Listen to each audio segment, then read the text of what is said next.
Ciao a tutti, in questo video parlerò dell'alopecia psicogena del gatto. Se non siete ancora iscritti a questo canale iscrivetevi qua sotto e se volete supportare il progetto mettete mi piace. In questo canale cerco di parlare di patologie del cane e del gatto dandovi delle curiosità e anche magari dei consigli, oltre ovviamente a spiegarvi la patologia. E se avete ovviamente delle curiosità relative all'alopecia psicogena me la scrivete qua nei commenti. Se invece avete delle curiosità legate ad altre patologie scrivetele nei commenti, magari ho già realizzato il video, ve lo linko, oppure realizzerò ovviamente un video ad hoc per rispondere al vostro commento. Partiamo subito con l'alopecia psicogena, che è fondamentalmente un autotraumatismo autoindotto che fondamentalmente si sviluppa leccandosi, mordendosi, strappandosi il pelo da parte del gatto. È una patologia sovrastimata perché molto spesso il gatto può avere ipersensibilità al cibo, atopia ambientale, ipersensibilità alle pulci, quindi vanno prima escluse queste cause e poi si può emettere diagnosi di alopecia psicogena. Ha una caratteristica rispetto alle altre patologie, l'alopecia psicogena, che è quella fondamentalmente che il gatto si lecca in modo intenso, continuo, e fondamentalmente si toglie il pelo, e ovviamente questo tipo di rito è continuo e quindi il pelo sotto non cresce. Però la caratteristica rispetto alle altre patologie è che tendenzialmente la cute non ha danni, cioè non si crea dei problemi a livello cutaneo. Quindi abbiamo questi gatti che tendenzialmente, soprattutto nelle zone mediali degli arti anteriori, il piatto della coscia, tutta la zona ventrale addominale, manca completamente il pelo. Però la cute non ha segni non ha arrossamenti, non ha lesioni, non ha croste, perché fondamentalmente il gatto si toglie semplicemente il pelo. Questa è una patologia legata fondamentalmente a uno stress che può essere banalmente la morte dell'animale con cui ha vissuto per tanto tempo, uno spostamento da una casa all'altra, il cambio di mobilio. A volte mi è capitato per esempio di vederla in alcuni gatti che la lettiera non era in una zona tranquilla, ma era esposta ovviamente a tutte le persone, quindi il gatto era molto stressato da questa situazione. Comunque di solito ci sono delle problematiche interne. Oppure il gatto che non ha l'accesso all'esterno, quindi è una patologia del benessere fondamentalmente.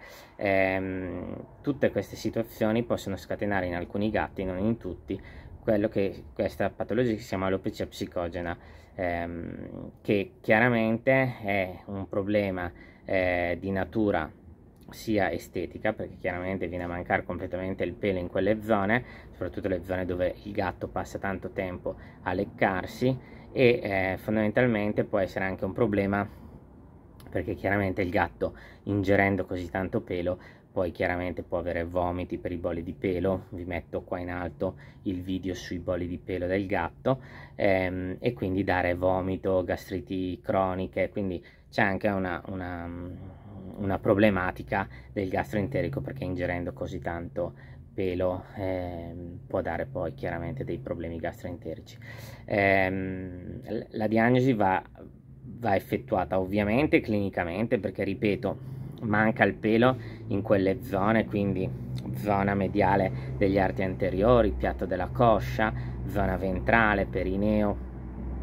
La cute è rosa, non è una cute arrossata, quindi già clinicamente ci aiuta, però vanno escluse chiaramente tutte quelle che possono essere le patologie, per esempio allergie, per esempio ambientali, alimentari, ipersensibilità alle pulci. Quindi mi raccomando, non è che se un gatto arriva e non ha l'antiparassitario lo trattiamo solo come alopecia psicogena, magari prima mettiamo un antiparassitario e vediamo se già migliora, perché a volte è sovradiagnosticata. La gestione di questi gatti fondamentalmente è quello di trovare, cioè la prognosi fondamentalmente in queste situazioni è sempre un po' riservata, perché l'ideale sarebbe riuscire a capire qual è stato l'evento stressante che ha causato questo tipo di problema. Quindi generalmente per far crescere il pelo si mette il collare Elisabetta e si dà di solito un'alimentazione per gestire lo stress. Poi bisognerebbe capire che cosa ha causato questa cosa. Per esempio, uno ha cambiato i mobili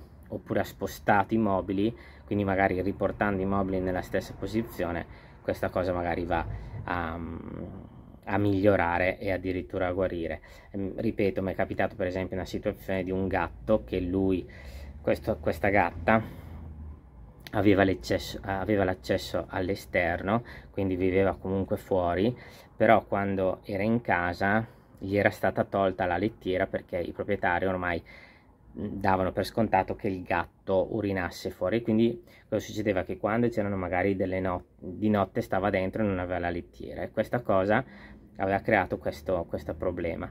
Cambiando semplicemente, mettendo ovviamente la lettiera di nuovo e dandogli un'alimentazione per la gestione dello stress, mettendogli il collare Elisabetta, è ricresciuto il pelo. Togliendogli il collare Elisabetta e continuando con quell'alimentazione che stava facendo, il gatto poi non ha avuto delle recidive. Invece altre volte ci sono delle recidive perché, per esempio, il gatto che non ha l'accesso all'esterno come vuole lui, nel lungo periodo può scatenare questo tipo di problema. Ovviamente o decidi di lasciarlo fuori con i rischi chiaramente di lasciarlo fuori, oppure chiaramente questa problematica non la risolvi al 100%, la puoi magari migliorare con l'alimentazione, ma non la risolvi al 100%, quindi non sempre la prognosi è buona.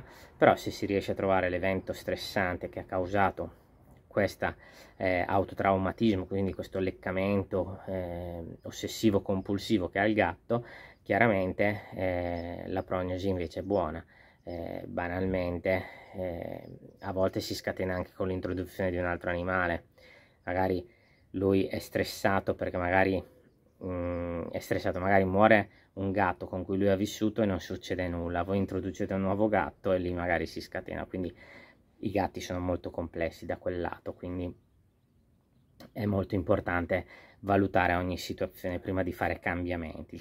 Il concetto del cambiamento nel gatto non è una cosa da prendere alla leggera. Prima di fare dei cambiamenti a dei gatti che avete abituato in una certa maniera, pensateci più di una volta e gestite anche i traslochi in una certa maniera, i cambi di mobili in una certa maniera. Adesso esistono dei prodotti che aiutano nella transizione, per esempio esistono dei prodotti a base di feromoni che magari metti il feromone nella casa nuova uguale a quello che metti nella casa vecchia, in modo tale che il gatto sente i due feromoni uguali e quindi l'ambientazione è migliore. Quindi ci sono delle situazioni che vanno fatte prima di fare dei cambiamenti. Questo è molto importante. Spero che questo video vi sia piaciuto e noi ci vediamo alla prossima. Un saluto a tutti.